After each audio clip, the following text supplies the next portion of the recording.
Level 1 सबसे पहले आपको हल्की सी दर्द होती है लोअर बैक, जिसमें आपका मांसपेशियां कमजोर होती है। लेवल 2 में क्या होता है, डिस्क पे दबाव आना शुरू हो जाता है, तो हल्का हल्का पिंचिंग पेन आना स्टार्ट हो जाता है। यहाँ आपको अलर्ट होने की जरूरत है। लेवल 3 की बात कर रहा हूँ मैं, जहाँ डिस्क पे प्रेशर आ चुका है तो डिस्क दब के बाहर की तरफ खसकने लगती है और उसको कंप्रेस करने लगती है। उससे फिर आपको न्यूरोलॉजिकल सिम्टम्स क्रिएट हो जाते हैं, और न्यूरोलॉजिकल सिम्टम्स जो होते हैं वो बड़े घातक होते हैं। जैसे आम भाषा में लोग यहाँ कहते हैं शियाटिका।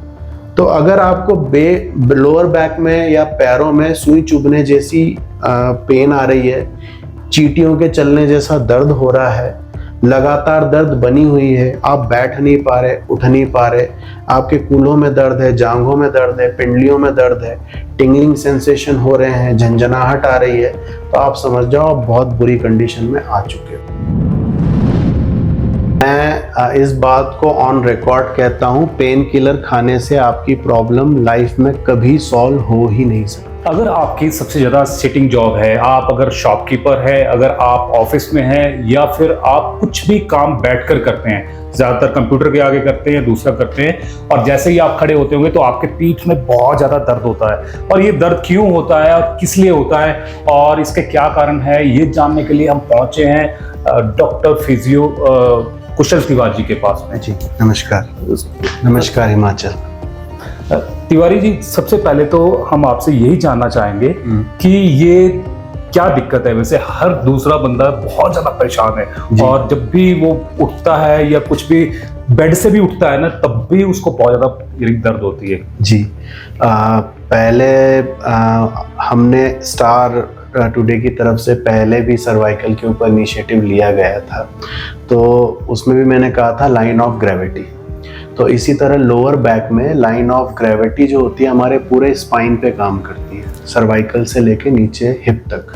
तो जब लाइन ऑफ ग्रेविटी का एक्सेस डिस्टर्ब होता है और रीढ़ की हड्डी आगे की तरफ खसक जाती है शरीर में, और उसमें जब डिस्क में चेंजेस आने लगते हैं तो वो दिमाग से निकलने वाली नसों को, जिन्हें हम स्पाइनल कॉर्ड कहते हैं, और उस कॉर्ड पे टेंशन क्रिएट होता है, जिसे हिंदी भाषा में हम मेरुरज्जु कहते हैं।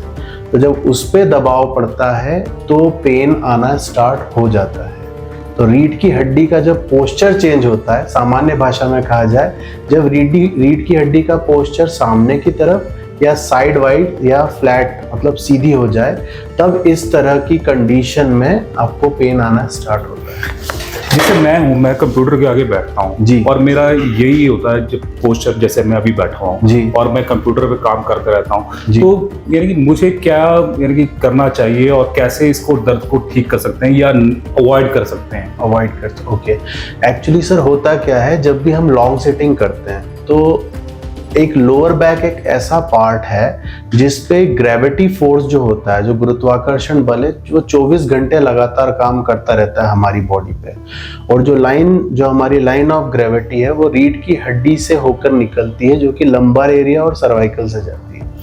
तो लंबर एक्सेस पे लोड, चाहे आप बैठ रहे हो, चाहे आप सो रहे हो, चाहे आप चल रहे हो, चाहे जिम में वर्कआउट कर रहे हो, चाहे घर में काम कर रहे हो, जैसे लेडीज़ें घर में काम कर रही हैं, या कुछ लोग ऑफिस में बैठ के काम कर रहे हैं, कुछ लोग जिम में डेडलिफ्ट कर रहे हैं, तो ग्रेविटी लोड तो 24/7 उस पर है ही है। ओके। तो उससे होता क्या है, मांसपेशियां ज्यादा थक जाती है, उनकी रिकवरी नहीं होती, सबसे पहला पॉइंट। दूसरा, हड्डियों का पोस्चर मांसपेशियों के थकने के कारण जब वो रिकवर नहीं होती तो हड्डियों पे दबाव ज्यादा आ जाता है। जब हड्डियों पे दबाव ज्यादा आता है तो उसमें प्रेशर पड़ने के कारण डिस्क के इश्यूज क्रिएट हो जाते हैं। इसी वजह से आगे मांसपेशियों में पहले दर्द शुरू होता है, फिर हड्डियों वाले एरिया में आना होता है, उसके बाद डिस्क में, और डिस्क के बाद फिर न्यूरल सिम्टम आते हैं। अब जैसे कि आपने मुझसे पूछा कि इसका बचाव क्या है, तो मैं हमेशा कहता हूँ कंजर्वेटिव ट्रीटमेंट इसका मेन बचाव है। आपको खुद अलर्ट रहना पड़ेगा। अगर आप रेगुलर एक्सरसाइजेस करते हो इससे कनेक्टेड, तो आपके लिए ज़्यादा बेटर है। लेकिन कुछ रेमेडीज़ भी हैं, सेल्फ केयर ट्रीटमेंट भी होता है जो हम घर पे कर सकते हैं। तो वो मैं आपको यहाँ इलैबोरेट कर देता हूँ कि अगर किसी को लगातार लोअर बैक में पेन रह रहा है तो वो ठंडे या गर्म पानी का सेक कर सकता है। अगर सूजन है तो ठंडे पानी का सेक, ये मैं स्पष्ट कर रहा हूँ क्योंकि लोग इसमें बड़ा कंफ्यूज होते हैं। अगर वहाँ पे सूजन है या किसी तरह की फॉर्मेशन है, फॉर्मेशन मतलब कोई अंदर इन्फ्लामेशन टाइप कुछ बन गया है, तो वहां आप ठंडे पानी का सेक करें ताकि आप उस सूजन को हटा सकें, या बर्फ की सिकाई करें। और अगर वहां पे टाइटनेस है, मसल बहुत कसा हुआ है, अकड़न या जकड़न सी महसूस हो रही है, तो वहां पे गर्म पानी का सेक करें। इन दोनों ही मेथड में आप ठंडे पानी का टॉवल या गर्म पानी के टॉवल का इस्तेमाल करें, ये सबसे बेस्ट तरीका है। पैड्स वगैरह को कम से कम यूज करें क्योंकि उससे ज्यादा रिलीफ नहीं आता, परमानेंट रिलीफ इन्हीं चीजों से आता है। अच्छा डॉक्टर साहब, एक चीज़ और भी है, जी। मान लो मैं शॉपकीपर हूँ और मैं ज़्यादातर ऐसे बैठा रहता हूँ जी। यानी कस्टमर की वेट में, और या फिर मैं ऑफिस में हूँ या फाइल वर्क ही करते रहता हूँ या फिर झुक के ऐसा काम करता हूँ, जी। तो इसमें क्या यानी कि थोड़ा सा सुधार कर सकते हैं या फिर बीच में क्या करना चाहिए हमें? जी, एक्चुअली होता क्या है, लोअर बैक कंडीशन ना लगातार लंबे समय तक बैठने से होती है, और बैठना भी लोग सोचते हैं हम बैठ गए तो हमारा दर्द खत्म हो जाएगा, पर ऐसा नहीं है। अभी मैं आपको यही इलैबोरेट कर देता हूँ कि जैसे आप बैठे हुए हो, ठीक है, तो ये मेरा बैक है जो बिल्कुल स्ट्रेट है।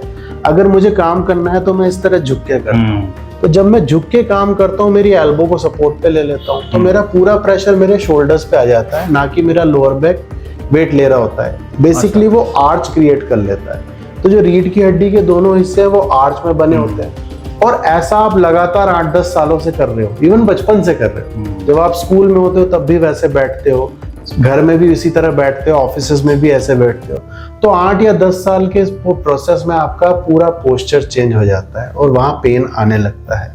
तो इससे बचाव का तरीका ये है कि पहले तो टेबल की हाइट को अपने चेस्ट के पैरेलल रखें और बैक को स्ट्रेट रखें।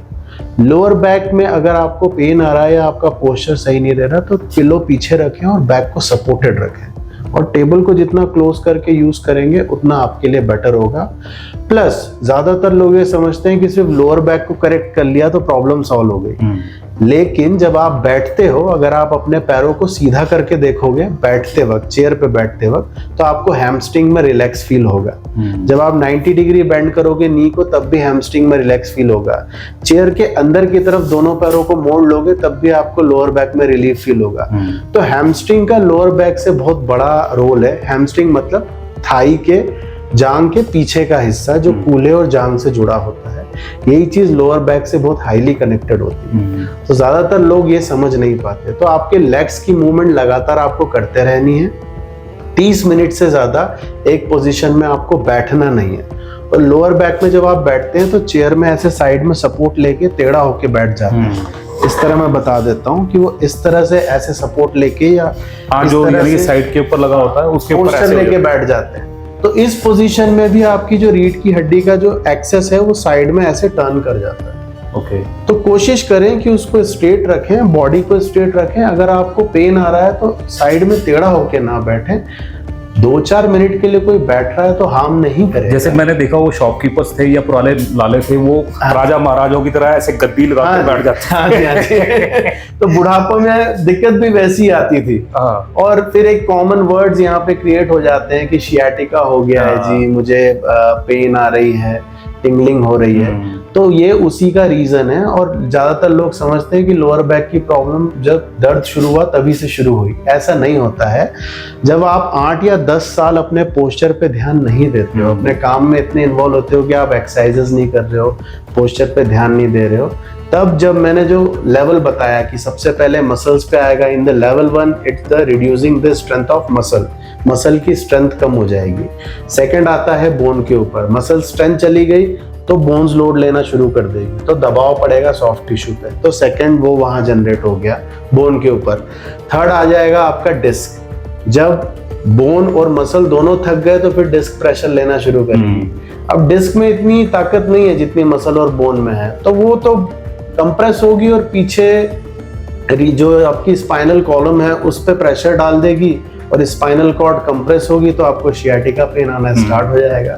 अच्छा, एक चीज मेरे माइंड में और आता है, जैसे मैं कई बार ऐसे देखता हूँ, शॉपकीपर्स को देखता हूँ या फिर गवर्नमेंट ऑफिस में जाता हूँ जी, तो वहां पर देखता हूँ कि लोग या तो ऐसे बैठे होते हैं जी, और फिर ऐसे टेढ़ा होकर बैठ जाएंगे उसी के ऊपर जी। तो उससे रिलैक्स मिलता है कि बॉडी को, कि वो भी दिक्कत वाली बात ही है? सर, अगर मैंने कहा अगर वो 2-4 मिनट के लिए इस तरह बैठ रहे हैं बॉडी को रिलैक्स करने के लिए, देखो एक पोजीशन में आप ज्यादा समय तक बैठ ही नहीं सकते, फौज में स्नाइपर्स होते हैं, वो भी लंबे समय तक नहीं एक लोकेशन पे रहते हैं। तो अगर आप 4 या 5 मिनट के लिए इस तरह सपोर्ट पे बैठ रहे हो, उसमें कोई हार्म नहीं है। लेकिन आप इसी पोजीशन में लगातार 1-1 घंटा बैठ जाते हो, तो अब आपका पोस्चर खराब कर लेते हो, आपके जॉइंट्स पे प्रेशर आता है। ओके, तो वो अच्छा नहीं होता साइंटिफिकली।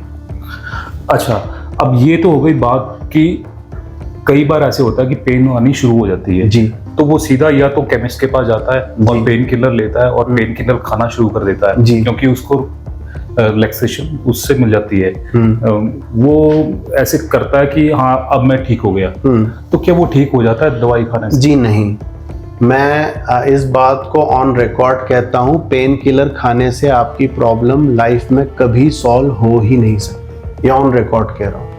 पेन किलर सिर्फ आपके साइन और सिम्टम, साइन वो जो दिख रहा है, सिम्टम्स वो जो आ रहे हैं, तो सिम्टम्स को दबा देगा। जो दर्द हो रहा है, जो आपका एरिया है जहाँ से पेन फील होता है बॉडी को, उस एरिया में कुछ केमिकल चेंज करके उसको दबा देगा, पर प्रॉब्लम वहीं की वहीं रहेगी। तो मेडिसिन इसका परमानेंट सॉल्यूशन नहीं। अच्छा, एक चीज और भी है, जैसे मान किसी को डिस्क की प्रॉब्लम हो गई या किसी को यानी कुछ भी रीढ़ की हड्डी में कुछ भी हो गया जी, तो वो ये है कि दवाइयां खाने से वो ठीक हो जाता है। जैसे मान लो पेन किलर को सेट असाइड करें कि अभी वो पेन किलर की बात नहीं कर रहा हूँ जी, दूसरी दवाइयां, उससे ठीक हो जाता है?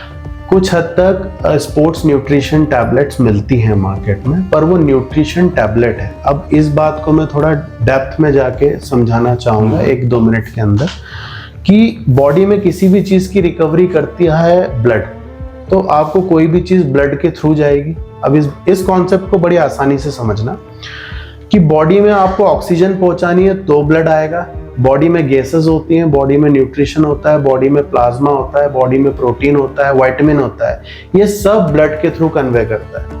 अब अगर मैं अपने इस हाथ को एक ही जगह पे होल्ड रख लूं लंबे समय के लिए, तो इस हाथ के मसल्स वगैरह सब डाउन हो जाएंगे, सिर्फ हड्डी दिखेगी। और इस हाथ को मैं वर्क करता रहूं तो ये हैवी हो जाएगा। क्यों? क्योंकि इसमें ब्लड सर्कुलेशन लेस हो गया और इसमें मैंने मूवमेंट मेंटेन की हुई। तो अगर आप उस लोअर बैक की पर्टिकुलर मूवमेंट नहीं कर रहे हो, कोर की एक्सरसाइजेस नहीं कर रहे हो, तो उसके मसल में कॉन्ट्रैक्शंस कम आएगी, वो सिर्फ लोड लेते लेते फटीग हो जाएगी, थक जाएगी, उसमें प्रॉपर ब्लड सप्लाई नहीं होगा, उसे वो न्यूट्रिशन मिलेगा ही नहीं। तो जो आप टैबलेट खा भी रहे हो, अगर आपने वो न्यूट्रिशन टैबलेट्स खाई है, वो प्रोटीन पाउडर्स लिए हैं, विटामिन पाउडर्स लिए हैं, और अगर अपने ब्लड को मूव नहीं किया कोर एरिया पे, उसका कोई फायदा नहीं, वो यूरिन के थ्रू बाहर हो जाएगा। तो यानी कि टोटल मिलाकर मुझे जो आपकी बातों से समझ आ रहा है जी, वो यही आ रहा है कि अगर किसी को बैक पेन होता है जी, या तो वो एक्सरसाइज घर पे करे जी, या फिर वो फिजियोथेरेपिस्ट के पास पहुंचे जी, ताकि उसको अच्छी गाइडेंस मिले, जी। तब 80% है वो फिजियोथेरेपिस्ट है, वो उसकी दर्द को ठीक कर सकता है या Definitely. सुधार करने में मदद कर सकता है, और 20% है वो जो मेडिसिन हैं जी, वो अगर वो यूज करता है किसी भी तरह की, तो मेरे ख्याल से उसको थोड़ा सा रिलीफ मिल सकता है। क्या जी, मेडिसिन को मैं 100% अवॉइड नहीं करता सर, ये भी मैं आपको ऑन रिकॉर्ड कहता हूँ। मेडिसिन एक्यूट केस में बहुत इंपॉर्टेंट हो जाती है क्योंकि पेशेंट दर्द में सफर करता है, तो मेडिसिन की भी अपनी इंपॉर्टेंस है, एलोपैथिक मेडिसिन का भी अपना इंपॉर्टेंस है, क्योंकि अगर पेशेंट बहुत पेन में है तो वहाँ फिजियोथेरेपी इंस्टेंटली काम नहीं करेगी। ओके, वहाँ इंस्टेंटली एलोपैथिक मेडिसिन काम करेगी अगर वो बहुत ज़्यादा पेन में है। उसके बाद उस टैबलेट्स के साथ हमको धीरे धीरे उसकी मसल स्ट्रेंथ और जॉइंट स्ट्रेंथ पे काम करना पड़ेगा। ये पूरी टीम साथ में चलती है। इस बात को भी मैं क्लियर कर दूं कि डॉक्टर्स, डाइट और न्यूट्रिशनिस्ट और फिजियोथेरेपिस्ट ये साथ में चलते हैं। अगर ये साथ में काम करते हैं तो डॉक्टर्स मेडिसिन प्रिस्क्राइब करते हैं, diet and nutritionist according to the condition diet देते हैं, physiotherapist according to the condition and instruction of the clinical side उसके अकॉर्डिंग पेशेंट को एक्सरसाइजेस कराते हैं। तो ये पूरा कॉम्बिनेशन के साथ चलता है और उसके बाद पेशेंट में पॉजिटिव रिस्पॉन्स आता है कि धीरे धीरे हम उसका मेडिकेशन भी कम कर दें, उसकी फिजिकल एक्टिविटी बढ़ा दें और जो उसकी प्रॉब्लम थी वो सॉल्व कर दें। अच्छा, एक चीज और मेरे माइंड में आई है कि जैसे मान लीजिए किसी के पीठ में दर्द होता है, जैसे आपने बोला कि पोस्चर गलत है तो उसको सालों लगते हैं खराब होने में। जी, तो कई बार ऐसे है कि महसूस करते हैं लोग कि हम जाएंगे और या फिजियोथेरेपिस्ट के पास जाएंगे या किसी डॉक्टर के पास जाएंगे, वो एकदम हमारे को एक्सरसाइज करेगा और 1 मिनट में और ये मुझे ओपीडी में इतना लंबा समय हो गया है, तो ये बड़े केसेस देखने को मिलते हैं। पेशेंट की एक्सपेक्टेशन होती है कि हमारी cervical problem, knee pain problem, back pain problem, shoulder problem immediately ठीक हो जाए। तो देखिए, आपको इस बात को समझना पड़ेगा, जो भी मस्कुलोस्केलेटल मतलब मांसपेशियों से और हड्डियों से रिलेटेड प्रॉब्लम है, कोई भी अगर इस तरह की प्रॉब्लम है वो इमीडिएटली नहीं आती। अगर एक्सीडेंट हुआ हो तो फिर बात अलग है, लेकिन इमीडिएटली नहीं आती। इस प्रोसेस को बनने में 4-5 साल का, कई बार 8-8, 9-9 साल का समय लग जाता है। और अगर आप वो सोचो कि 10 दिन में ठीक हो जाए तो नहीं होता, इसका एक समय होता है, एक प्रोसीजर। हाँ, जब यानी कि खराब होने में सालों लगे तो ठीक होने में कुछ महीने तो लगेंगे। तो वो पेशेंट को भी समझना पड़ता है कि अगर आप फिजियोथेरेपी के लिए आ रहे हो तो ये तो कॉन्सेप्ट आप समझ के चलो कि कम से कम 25 दिन तो फिजियो को देना ही देना है एक नॉर्मल कंडीशन के लिए। कोई छोटा मोटा हुआ तो 8-10 दिन में हैंडल हो जाता है, पर मेजर कंडीशंस के लिए 25 दिन तो मिनिमम चाहिए। और अगर और डीपर कंडीशंस है, जैसे मैंने बताया डिस्क या नर्व, तो वहां आपको 1-2 साल का समय लगाना पड़ता है। डॉक्टर साहब, काफी टाइम हो गया, मैं जरा खड़ा तो हमारा पोस्टर ठीक है, हमारा पोस्टर ठीक है। आपका तो वैसे भी फील्ड जॉब है सर। अच्छा, एक चीज और है। अब ये तो हो गई बात कि पेन हो रहा है, सब कुछ हो रहा है जी। अब पेन को, अगर मैं पेन को सीरियसली नहीं ले रहा हूँ जी, और मेरे पहले हल्की हल्की पेन हुई और फिर सालों सालों गल पर होती रही, और मैं फिर भी बोल रहा हूँ कि कोई बात नहीं, पेन किलर खाओ और बस ठीक हो जाओ, हाँ। तो ये क्या बढ़ भी जाती है? बिल्कुल और बढ़ती फिर है। क्या बढ़ने से क्या प्रॉब्लम्स हो सकती है? देखो, मैं इसको लेवल वाइज, जैसे मैंने पहले बताया, लेवल वाइज क्लियर करता हूँ। लेवल 1, सबसे पहले आपको हल्की सी दर्द होती है लोअर बैक में, जिसमें आपका मांसपेशियां कमजोर होती है, दैट इज लेवल 1। तो हल्की हल्की टायर्डनेस फील होगी, शरीर में कसावट फील होगी और मांसपेशियों में दर्द फील होगा, पीछे लोअर बैक में और हिप में भी, ठीक है, और पीछे की जांघों में कसावट महसूस होती है। तो ये 3 सिम्टम होते हैं। सबसे पहला लेवल 1। लेवल 2 में क्या होता है, डिस्क पे दबाव आना शुरू हो जाता है, तो हल्का हल्का पिंचिंग पेन आना स्टार्ट हो जाता है। यहाँ आपको अलर्ट होने की जरूरत है। अलर्ट तो वैसे लेवल 1 में ही हो जाओ, पर यहाँ आपको और अलर्ट होने की जरूरत पड़ जाती है लेवल 2 में। अब उसके बाद आता है लेवल 3, या मसल पे आ गया और बोन पे आ गया, मांसपेशियों पर, हड्डी पे प्रेशर आ चुका है। अब बारी है डिस्क की। तो डिस्क ना बड़ी महीन सी होती है, सॉफ्ट सी होती है, और अगर उस पर प्रेशर आ गया तो इस तरह से एक आर्च होता है जिसमें दिमाग से जाने वाली नसें निकलती हैं, तो वो रीढ़ की हड्डी के बीच में से जाती है। और अगर इसकी अलाइनमेंट बिगड़ी तो वो स्पाइनल कॉर्ड को कंप्रेस करती है, और ब्रेन ही आपकी बॉडी के सारे फंक्शन को कंट्रोल करता है, इवन पेन को भी। तो जैसे ही उस पर इफेक्ट आता है, ये लेवल 3 की बात कर रहा हूं मैं, जहां डिस्क पे प्रेशर आ चुका है, तो डिस्क दब के बाहर की तरफ खसकने लगती है और उसको कंप्रेस करने लगती है। उससे फिर आपको न्यूरोलॉजिकल सिम्टम्स क्रिएट हो जाते हैं, और न्यूरोलॉजिकल सिम्टम्स जो होते हैं वो बड़े घातक होते हैं। जैसे आम भाषा में लोग यहाँ कहते हैं शियाटिका। तो अगर आपको लोअर बैक में या पैरों में सुई चुभने जैसी पेन आ रही है, चींटियों के चलने जैसा दर्द हो रहा है, लगातार दर्द बनी हुई है, आप बैठ नहीं पा रहे, उठ नहीं पा रहे, आपके कूल्हों में दर्द है, जांघों में दर्द है, पिंडलियों में दर्द है, टिंगलिंग सेंसेशन हो रहे हैं, झंझनाहट आ रही है, तो आप समझ जाओ आप बहुत बुरी कंडीशन में आ चुके हो। पहले ही उसे क्योर करना पड़ेगा। एंड फॉर दैट ऑर्थोपेडिशियन के पास जाके मेडिकेशंस ले सकते हैं, फिजियोथेरेपिस्ट के पास आके उसका प्रॉपर रिहैब ले सकते हैं। कम से कम 25 दिन आपको क्लासेस लेनी पड़ती है उसे सीखने और समझने के लिए कि आपको घर पे करना है जी। अच्छा, वैसे ये क्यों हो रहा है कि आज के टाइम में हर 8वां या 9वां व्यक्ति या कोई भी मेल फीमेल, उसके पीठ में बहुत ज्यादा दर्द है, और पुराने जमाने में ऐसा दर्द होता नहीं था जी। तो क्या वजह मानते हैं सर? इस मॉडर्नाइजेशन में ना हम लोगों ने हमारे शरीर को आलसी बना लिया। पहले आप देखोगे कि ज्यादातर लोग इंडियन टॉयलेट यूज करते थे, तो उसका अगर मैकेनिज्म देखोगे आप, बड़े सोचने वाली बात है कि मलासना जो पोजीशन है, मलासना में देखोगे आपका बैक पूरी तरह स्ट्रेच रहता है, आपका ग्लूट पूरी तरह स्ट्रेच रहता है, आपका बैक पूरा आर्च पे होता है, आपके नी पूरी तरह बेंड होते हैं, तो आपका रेंज ऑफ मोशन जो जॉइंट के पूरे खुलने और जुड़ने की रेंज है वो प्रॉपर मेंटेन रहती थी। प्लस आप पूरे दिन, तो उससे आपको फ्लेक्सिबिलिटी मिलती थी मलासना वाली पोजीशन से, तो बैक स्ट्रेच रहता था। तो एक तो वो टेंशन हो गया।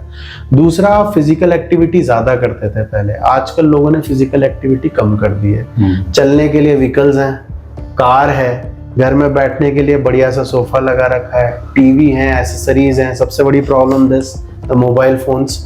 तो लोगों ने अपना पोस्चर मॉडर्नाइजेशन में इतना इन्वॉल्व कर लिया है कि वो फिजिकल एक्टिविटी पे ध्यान ही नहीं देते। और फिजिकल एक्टिविटी में जो लोग ध्यान भी दे रहे हैं वो सही तरीके से फिर एक्सरसाइज नहीं कर रहे। तो इंजरीज तो जिम में भी निकल आती हैं कि डेडलिफ्ट उठाने गए और पीठ में दर्द हो गया। तो posture correction is the major issue और मसल को यूज करना इज द मेजर इशू। जो व्यक्ति सुबह 1 घंटा और शाम को 1 घंटा रेगुलर एक्सरसाइजेस कर रहा है और अपने कोर को एक्टिवली यूज कर रहा है, कोर मतलब स्पेसिफिकली कोर, और जब भी आप कोर की एक्सरसाइज करते हो आपको अपर बॉडी और लोअर बॉडी यूज करनी ही पड़ती है, तभी कोर यूज हो सकता है। तो जब भी आप कोर की एक्सरसाइज करोगे आपको मसल वर्क मिल जाएगा। जैसे ही मसल वर्क होगा धीरे धीरे पेन सबसाइड होना शुरू होगा। तो आपने यहाँ पर देखा कि डॉक्टर कुशल तिवारी ने बहुत ही अहम जो जानकारी है वो हम सभी को दी है, और हम सभी को ये दी है कि हम जैसे अगर सिटिंग जॉब पर ज़्यादा है तो हमें अपनी तरफ जो अवेयर रहने की ज़रूरत है। क्योंकि अगर हम ऐसे ही बैठे रहेंगे और बीच में जैसे खड़े होकर थोड़ा सा रिलैक्स होते हैं, ये अगर रिलैक्स नहीं होंगे तो यानी जो हमारा हड्डियों का ढांचा है वो गलत दिशा में मुड़ता जाता है और उसमें कई वर्षों लगते हैं और उसको ठीक करने में काफ़ी समय लगता है। और साथ में ये भी कहा है कि रेगुलर हम एक्सरसाइज करें और तभी हम इन जो दर्दों से हैं वो छुटकारा पा सकते हैं। और सबसे बड़ी जो बात यहाँ पर निकल कर आई है वो है जागरूकता। अगर जागरूकता हमारे में है अपने शरीर के प्रति, और अपने शरीर के प्रति क्या है कि हम रेगुलर एक्सरसाइज करें और पहले सीखें कि कौन सी एक्सरसाइज हमारे लिए ज़रूरी है, कौन सी एक्सरसाइज ज़रूरी नहीं है। क्योंकि कई ऐसी भी एक्सरसाइज है जो हमारे बॉडी पर गलत यानी कि इफेक्ट डाल देती है। तो इस तरह से जागरूक होने की आवश्यकता है। और अगर आपको कोई भी इस तरह से जागरूकता वाली कोई बात चाहिए या कुछ सीखना है या कोई बात करनी है तो हम डॉक्टर कुशल तिवारी का नंबर भी यहाँ पर दे देंगे, आप उनसे कांटेक्ट कर सकते हैं। अगर आपको कोई दिक्कत परेशानी चल रही है या लोअर बैक पे पेन चल रहा है या शैटिका की कोई दिक्कत चल रही है तब भी आप इनसे कांटेक्ट कर सकते हैं। ये क्योंकि स्पोर्ट्स फिजियोथेरेपिस्ट हैं और अच्छी तरह आपका जो मार्गदर्शन है वो कर सकते हैं। और ये भी इन्होंने बताया कि अगर आप सही समय पर सही इलाज नहीं लेंगे तो वो आपका मर्ज है या दर्द है वो बढ़ता जाएगा और बढ़ने के बाद में बहुत ज़्यादा दिक्कत परेशानी है वो आपके सामने आ सकती है। इसलिए आपके दुख दर्द को कम करने के लिए हम आप तक ये खबर पहुंचा रहे हैं। जैसे ही कोई नई अपडेट होगी हम आप तक पहुंचाने का प्रयास करेंगे। तब तक जय हिंद, जय भारत, जय Himachal. Thank you sir. Thank you sir. Thank you Himachal. Thank you so much.